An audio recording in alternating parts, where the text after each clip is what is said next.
नमस्कार दोस्तों, कैसे हो आप लोग। उम्मीद करता हूँ दोस्तों आप सब बहुत बढ़िया हो दोस्तों। तो फिजिक्स के चैप्टर में दोस्तों आप लोग का बहुत बहुत स्वागत है दोस्तों। आज हम देखने वाला है दोस्तों 12th का फिजिक्स का दोस्तों मोस्ट वीवीआई प्रश्न देखेंगे दोस्तों। चैप्टर नंबर 2 स्थिर वैद्युत विभव तथा उसका अंदर देखेंगे, ठीक है। तो दोस्तों स्थिर विभव तथा धारिता दोस्तों इन चैप्टर का दोस्तों दूसरा नंबर हमारा ये फिजिक्स का चैप्टर है दोस्तों। तो इसका दोस्तों हम जितना भी रीजनिंग का प्रश्न होता है दोस्तों सभी के सभी प्रश्न दोस्तों मोस्ट वीवीआई प्रश्न देखने वाला है, ठीक है। तो चलिए दोस्तों पहला नंबर प्रश्न है दोस्तों हमारा, किसी विभव मापी की संवेदनशीलता को बढ़ाने के लिए क्या किया जाता है, ठीक है। तो सही जवाब हो जाएगा दोस्तों इसका हमारा क्या हो जाएगा, तो ऑप्शन नंबर बी हो जाएगा दोस्तों। इसकी धारा को घटाना चाहिए दोस्तों। तो किसी विभव मापी संवेदनशीलता को बढ़ाने के लिए क्या करते हैं दोस्तों, इसकी धारिता को घटाना चाहिए, ठीक है। तो चलिए दोस्तों अब अगले नंबर प्रश्न को देख लेते हैं, ठीक है। देखिए दोस्तों यहाँ पर हमको दूसरे नंबर प्रश्न में क्या पूछ रहा है। दूसरा नंबर प्रश्न है दोस्तों, किसी संधारित्र की धारिता व्युत्क्रमानुपाती होते हैं दोस्तों। तो किसके व्युत्क्रमानुपाती है दोस्तों, तो सही जवाब जो हो जाएगा दोस्तों हमारा क्या हो जाएगा, तो ऑप्शन नंबर सी हो जाएगा, ठीक है। क्या हो जाएगा दोस्तों, प्लेटों के बीच दोस्तों ऑप्शन प्लेटों के बीच की दूरी होती है दोस्तों, ठीक है।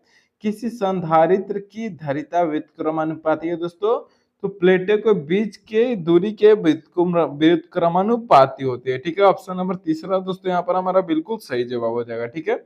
अब चलिए दोस्तों अगले नंबर प्रश्न को देख लेते हैं दोस्तों। तो देखिए यहाँ पर दोस्तों हमको तीसरा नंबर प्रश्न में क्या पूछ रहा है कि किसी वैद्युतीय क्षेत्र में चालक को रखने पर उसके अंदर विद्युतीय क्षेत्र का मान क्या होता है, ठीक है। तो सही जवाब क्या हो जाएगा दोस्तों, सही जवाब हो जाएगा दोस्तों हमारा ऑप्शन नंबर सी हो जाएगा, ठीक है। क्या होता है दोस्तों, तो शून्य होता है, ठीक है। किसी वैद्युतीय क्षेत्र में चालक को रखने पर उसके अंदर वैद्युतीय क्षेत्र का मान दोस्तों शून्य होता है, ठीक है। ऑप्शन नंबर तीसरा दोस्तों यहाँ पर हमारा बिल्कुल सही जवाब है, ठीक है। अब चलिए अगले नंबर प्रश्न को देखते हैं। तो देखिए दोस्तों यहाँ पर हमको 4 नंबर प्रश्न में क्या पूछ रहा है, ठीक है। 4 नंबर प्रश्न में दोस्तों पूछ रहा है, किसी सूक्ष्म विद्युत द्विध्रुव के मध्य बिंदु से बहुत दूर r दूरी पर विद्युत विभव समानुपाती होती है दोस्तों। तो किसके समानुपाती है दोस्तों, तो सही जवाब जो हो जाएगा दोस्तों हमारा क्या हो जाएगा दोस्तों, तो ऑप्शन नंबर सी हो जाएगा, ठीक है। I प्रति आर स्क्वायर होता है, ठीक है। ऑप्शन नंबर दोस्तों सॉरी आई हमारा क्या हो जाएगा दोस्तों, तीसरा यहाँ पर बिल्कुल सही जवाब हो जाएगा, ठीक है। अब चलिए दोस्तों अगला नंबर प्रश्न देख लेते हैं, ठीक है। तो देखिए दोस्तों 5 नंबर प्रश्न में क्या पूछ रहा है दोस्तों, यदि संधारित्र की प्लेटों के बीच धातु की एक छड़ घुमा दी जाए तो उसकी धारिता हो जाएगी दोस्तों। उसकी धारिता में क्या हो जाएगा दोस्तों, तो सही जवाब हो जाएगा दोस्तों हमारा ऑप्शन नंबर सी, ठीक है। क्या हो जाएगा दोस्तों, धारिता बढ़ जाती है दोस्तों। ऑप्शन नंबर तीसरी यहाँ पर दोस्तों बिल्कुल सही जवाब है। क्वेश्चन क्या है, यदि संधारित्र की प्लेटों के बीच धातु की एक छड़ घुसा दी जाए तो उसकी धारिता हो जाएगी दोस्तों, क्या हो जाएगा दोस्तों, तो ऑप्शन नंबर सी दोस्तों यहाँ पर हमारा बिल्कुल सही जवाब हो जाएगा, ठीक है। उम्मीद करता हूँ दोस्तों ये प्रश्न आपको बिल्कुल अच्छे तरीके से समझ में आ गया होगा दोस्तों। तो चलिए अब अगले नंबर प्रश्न को देख लेते हैं, ठीक है। देखिए दोस्तों यहाँ पर हमको 6 नंबर प्रश्न में दोस्तों क्या पूछ रहा है। प्रश्न है कि एक समविभवी तल के एक बिंदु से दूसरे बिंदु तक ले जाने में आवेश पर क्षेत्र द्वारा किया गया कार्य होता है दोस्तों। तो सही जवाब हो जाएगा दोस्तों हमारे क्या हो जाएगा दोस्तों, तो ऑप्शन नंबर सी हो जाएगा, ठीक है। शून्य होता है, ठीक है। क्या होता है दोस्तों, तो शून्य होता है। चलिए अब अगले नंबर प्रश्न को देख लेते हैं। तो देखिए दोस्तों यहाँ पर हमको 7 नंबर प्रश्न में क्या पूछ रहा है, यदि दो आवेशों की दूरी बढ़ा दी जाए तो आवेशों के विद्युतीय स्थिज ऊर्जा का मान दोस्तों क्या होगा, तो सही जवाब हो जाएगा दोस्तों ऑप्शन नंबर डी। यहाँ पर क्या हो जाएगा दोस्तों, बढ़ भी सकता है और घट भी सकता है दोस्तों। ऑप्शन नंबर यहाँ पर हमारा डी बिल्कुल सही जवाब है, ठीक है। अब चलिए अगले नंबर प्रश्न को देख लेते हैं। तो देखिए दोस्तों यहाँ पर हमको 8वां नंबर प्रश्न में क्या पूछ रहा है, विद्युत क्षेत्र की तीव्रता का मात्रक होता है दोस्तों। तो सही जवाब क्या हो जाएगा दोस्तों, सही जवाब जो हो जाएगा दोस्तों ऑप्शन नंबर बी हो जाएगा, न्यूटन पर कूलम्ब होता है दोस्तों। ऑप्शन नंबर दोस्तों यहाँ पर दूसरा क्या है हमारा बिल्कुल सही जवाब है, ठीक है। अब चलिए अगले नंबर प्रश्न को देख लेते हैं। तो देखिए दोस्तों यहाँ पर हमको 9 नंबर प्रश्न में क्या पूछ रहा है कि अलग अलग त्रिज्याओं के दो गोले पर समान आवेश दिए जाते हैं तो विभव होगा। तो विभव क्या हो जाएगा दोस्तों इसमें, तो सही जवाब है दोस्तों हमारा ऑप्शन नंबर ए, छोटे गोले पर क्या हो जाएगा दोस्तों, छोटे गोले पर ज्यादा होगा दोस्तों, ठीक है।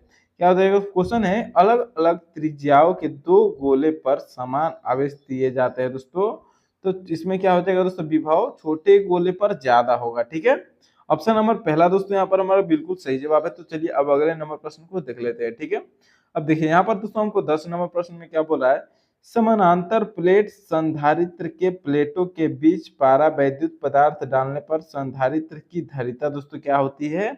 तो सही जवाब जो हो जाएगा दोस्तों हमारा 10 का क्या हो जाएगा दोस्तों, तो ऑप्शन नंबर ए बढ़ता है। ठीक है, ऑप्शन नंबर ए दोस्तों यहाँ पर हमारा बिल्कुल सही जवाब हो जाएगा दोस्तों। तो चलिए अगले नंबर प्रश्न को देख लेते हैं। ठीक है, अब देखिए दोस्तों यहाँ पर हमको 11 नंबर प्रश्न में क्या बोला है दोस्तों, विद्युत विभव का मात्रक क्या होता है। ठीक है, विद्युत विभव का दोस्तों मात्रक क्या होता है दोस्तों, तो सही जवाब क्या हो जाएगा दोस्तों, सही जवाब जो हो जाएगा दोस्तों ऑप्शन नंबर सी हो जाएगा। ठीक है, जूल प्रति कूलम होता है दोस्तों, ऑप्शन नंबर सी यहाँ पर बिल्कुल सही जवाब है। ठीक है, अब चलिए अगले नंबर प्रश्न को देख लेते हैं। ठीक है, अब देखिए दोस्तों 12 नंबर प्रश्न में क्या पूछ रहा है कि एक इलेक्ट्रॉन वोल्ट का मान होता है दोस्तों, एक इलेक्ट्रॉन वोल्ट का दोस्तों मान कितना होता है।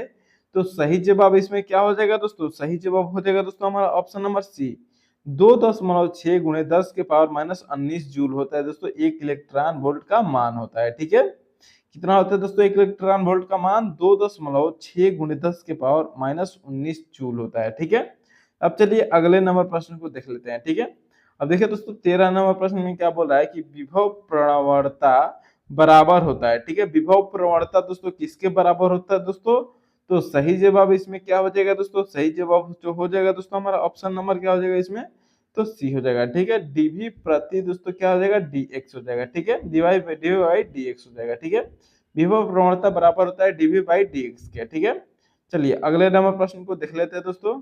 तो देखिए यहाँ पर दोस्तों 14 नंबर प्रश्न में दोस्तों क्या पूछ रहा है, इस प्रश्न को समझ लेते हैं। ठीक है, प्रश्न है दोस्तों हमारा कि विद्युत विभव बराबर होता है। ठीक है, विद्युत विभव दोस्तों किसके बराबर होता है, तो सही जवाब क्या हो जाएगा दोस्तों हमारा ऑप्शन नंबर बी हो जाएगा। ठीक है, क्या हो जाएगा दोस्तों, ऑप्शन नंबर बी हो जाएगा, डब्ल्यू बाई क्यू के दोस्तों विद्युत विभव बराबर होता है। ठीक है, अब चलिए दोस्तों अगले नंबर प्रश्न को देख लेते हैं। ठीक है, तो देखिए दोस्तों यहाँ पर 15 नंबर प्रश्न में दोस्तों क्या पूछ रहा है, विभव प्रवणता की इकाई होती है। ठीक है, विभव प्रवणता की दोस्तों इकाई क्या होती है दोस्तों यहाँ पर, तो सही जवाब जो हो जाएगा दोस्तों हमारा क्या हो जाएगा, तो ऑप्शन नंबर ए हो जाएगा। ठीक है, वोल्ट प्रति मीटर होता है दोस्तों, विद्युत प्रवणता का इकाई मात्रक इकाई होती है दोस्तों वोल्ट पर मीटर होता है। ठीक है, चलिए अगले नंबर प्रश्न को देख लेते हैं।